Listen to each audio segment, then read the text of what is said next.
যুক্তরাষ্ট্রে পরিবারের কোনো সদস্যের মৃত্যুর পর তার রেখে যাওয়া সম্পত্তি বা ব্যাংক অ্যাকাউন্ট কি সঙ্গে সঙ্গে পাওয়া যায়? উত্তর হচ্ছে না।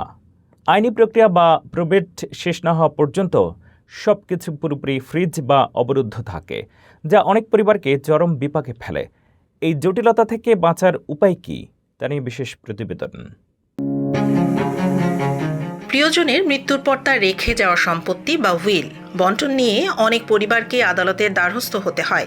তবে আইনি পরিভাষায় প্রবেট বা সারোগেট কোর্টের এই প্রক্রিয়াটি অত্যন্ত দীর্ঘ ও জটিল। সঠিক পূর্বাভাসের অভাবে মৃত্যুর পর মৃত ব্যক্তির সমস্ত সম্পত্তি ও ব্যাংক অ্যাকাউন্ট মাসের পর মাস অবরুদ্ধ বা ফ্রিজ হয়ে থাকছে, যা পরিবারের জন্য চরম ভোগান্তি ডেকে আনছে।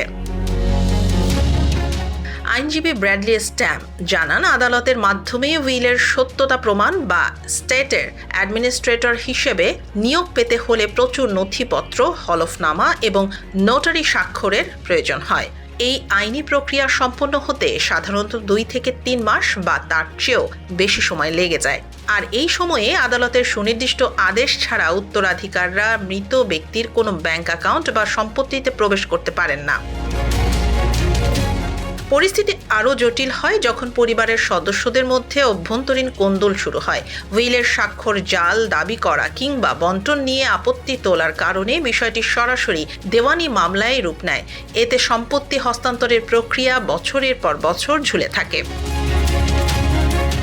আইনজীবীদের পরামর্শ, এই দীর্ঘ ও কষ্টদায়ক আইনি জটিলতা এড়াতে জীবিত অবস্থাতেই ব্যাংক অ্যাকাউন্টে সরাসরি বেনিফিশিয়ারির নাম যুক্ত করা উচিত।